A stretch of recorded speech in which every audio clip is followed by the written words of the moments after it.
അവർക്ക് ഇഷ്ടമായോ എന്ന് ഞാൻ ചോദിക്കുന്നില്ല, കാരണം മുഖത്തത് കാണാനുണ്ട്. ഞങ്ങൾക്ക് ആകെ ഉണ്ടായിരുന്ന 2 കണ്ടീഷനാണ്. ഒന്ന് സിമ്പിൾ ആയിരിക്കണം, പിന്നെ ഒരു മോഡേൺ ലുക്ക് ഉണ്ടായിരിക്കണം. ഇത് രണ്ടും വന്നിട്ടുണ്ട്. അല്ലേ സത്യത്തിൽ ഷൂട്ട് ചെയ്യുമ്പോൾ ഇത് ഇത്രയും നന്നോന്ന് ഞാൻ പ്രതീക്ഷിച്ചില്ല. Thank you Avinash. നോ, എൻ്റെ മാത്രം ഫോട്ടോ ഉണ്ടല്ലോ നന്നായത്. നിങ്ങൾ രണ്ടുപേരും നന്നായിട്ട് ചെയ്തു. സോ അതും കൂടി കൊണ്ടാണ്. Thank you guys. പിന്നെ കുറച്ചുകൂടി ബഡ്ജറ്റ് ഉണ്ടായിരുന്നു, നമുക്ക് കുറച്ചുകൂടി സ്റ്റൈലിഷ് ആക്കായിരുന്നു.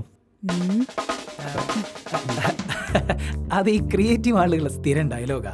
കുറച്ചുകൂടി ബഡ്ജറ്റ് ഉണ്ടായിരുന്നെങ്കിൽ സ്റ്റൈലിഷ് ആക്കാമായിരുന്നു, താജ്മഹൽ പണിയായിരുന്നു എന്നൊക്കെ. അവർക്ക് ഇത് മതി അവിനാശേ, അവർക്ക് സിമ്പിളാണ് ആവശ്യം. അതുകൊണ്ടല്ലേ ബഡ്ജറ്റ് കുറച്ചത്. ബഡ്ജറ്റ് ഹെവി ആണെങ്കിലും സിമ്പിൾ ആണെങ്കിലും കൃത്യമായും പുതുമയോടും കൂടി വർക്ക് കൊടുക്കുക എന്നുള്ളത് എനിക്ക് നിർബന്ധമാണ്. അവിനാശിനെ പോലുള്ള നല്ല കലാകാരന്മാർ എൻ്റെ കൂടെ ഉള്ളതും ഒരു ഭാഗ്യമാണെന്ന് കൂട്ടിക്കോ. അവിനാശിന് സിനിമയിൽ ട്രൈ ചെയ്തൂടെ?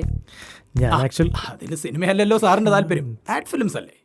അതും സിനിമ തന്നെയാണ് വിനോദേട്ടാ. അതെ, എങ്കിലും ഈ വലിയ സ്ക്രീനിൽ കാണുന്ന ഫീച്ചർ ഫിലിംസ് പോലെ വരില്ലല്ലോ ഈ ആഡ് ഫിലിംസ്. എനിക്ക് ചെറിയ സിനിമ മതി, സ്വസ്ഥം, സമാധാനം. ഇതാണ് അവിനാശ്, വല്ലാത്തൊരു സെൻസാണ്, പക്ഷെ സിമ്പിളുമാണ്. വിനോദേട്ടാ മതി, ഇനി മറക്കേണ്ട തീരെ. ഞങ്ങളെന്നാ ഇറങ്ങട്ടെ വിനോദേട്ടാ. വിനോദേട്ടാ നിങ്ങൾ പിന്നെ അവിടെ കാണുമല്ലോ, അടിപൊളിയാകണം കേട്ടോ. തീർച്ചയായും നിങ്ങൾ ധൈര്യമായിട്ട് പൊക്കോളൂ, നിങ്ങളുടെ പ്രതീക്ഷ ഞങ്ങൾ തെറ്റിക്കില്ല. അപ്പൊ ശരി, അപ്പൊ ഓക്കെ, ഓൾ ദി ബെസ്റ്റ്. വിനോദേട്ടാ. ശരി.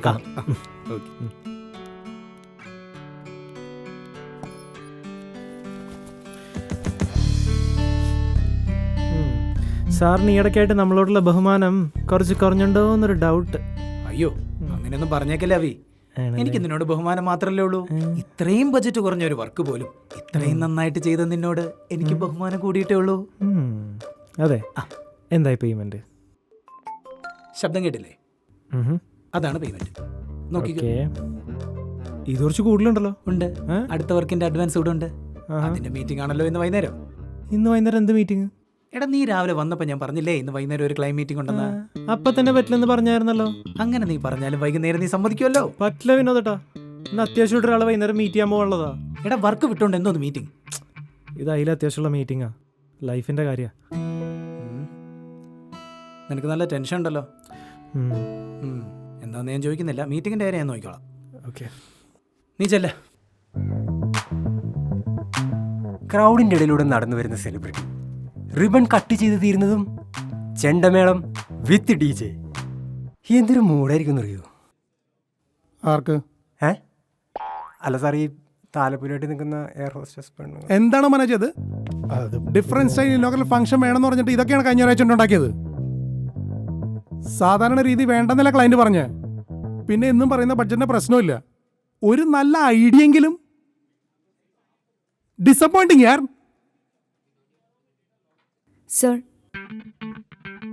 സർ ഞാനൊരു കോൺസെപ്റ്റ് പ്രിപ്പയർ ചെയ്തിട്ടുണ്ട്. താനാരാ? സർ ഞാൻ മീനാക്ഷി.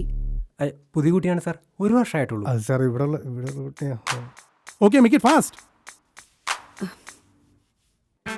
സർ, നമ്മുടെ ക്ലയൻറ്റിന്റെ ഏറ്റവും ലേറ്റസ്റ്റ് വെഞ്ചറാണ് ഈ ഹോട്ടൽ ചെയിൻ. അതിലത്തെ ആദ്യത്തെ ഹോട്ടലാണ് ഇത്. എന്നാൽ അവർക്ക് കേരളത്തിന് പുറത്തും ഇതുപോലത്തെ ഹോട്ടൽ സ്റ്റാർട്ട് ചെയ്യാൻ പ്ലാൻ ഉണ്ടെന്ന് നമുക്കറിയാം. So definitely they want to establish their brand name. For that, why don't we do a grand contest?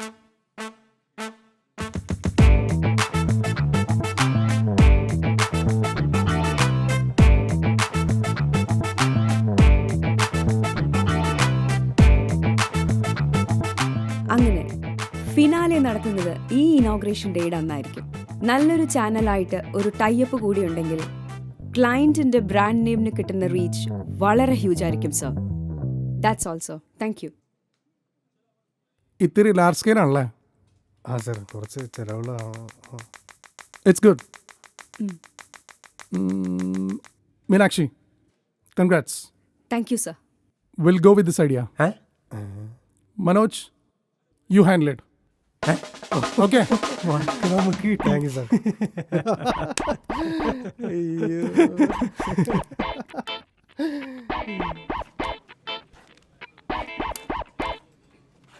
ഓ, മനസ്സിലായി.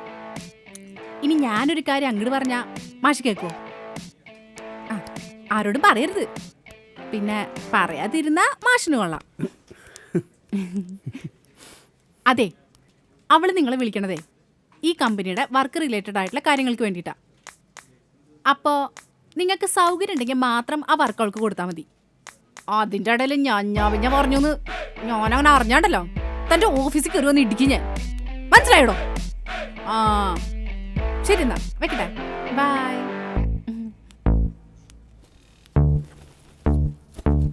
Good morning Meenu. Hi Lucky, good morning. Matching. എന്തൊരു മൂഡ് ഓഫ്? ഏയ് ഒന്നുമില്ല.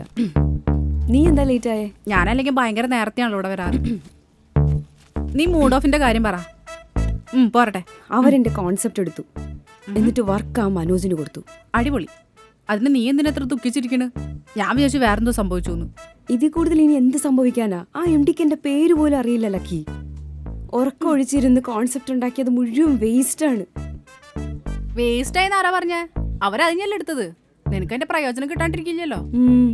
കിട്ടി. എം ഡിയുടെ കയ്യിൽ നിന്ന് രാവിലെ തന്നെ വലിയൊരു കൺഗ്രാറ്റ്സ്. ഓ, രാവിലെ തന്നെ കൺഗ്രാറ്റ്സ് കിട്ടിയിരിക്കുകയാണോ? ഗൊജ്ജ് ഗള്ളി. എന്റെ വക ഒരു കൺഗ്രാറ്റ്സ്. കാലിൽ തന്നെ ഇളക്കാൻ വരല്ലേ? ഞാൻ ഓൾറെഡി റിലേ ഒക്കെ കട്ടായി ഭ്രാന്ത് പിടിച്ചിരിക്കുക അവിടെ. അതിന് നീ ഇത്ര ഇമോഷണൽ ആവണെന്തിനാ മീനു? അതിന് മാത്രം ഇപ്പൊ എന്താ ഉണ്ടായേ? എനിക്ക് ആക്ച്വലി വർക്ക് പോയതിനല്ല വിഷമം. അത് കഴിഞ്ഞിട്ട് മങ്കി മനോജ് എന്നെ നോക്കി കളിയാക്കി, ഞാൻ പറഞ്ഞിട്ട്. നീ കാണുമായിരുന്നു അത്.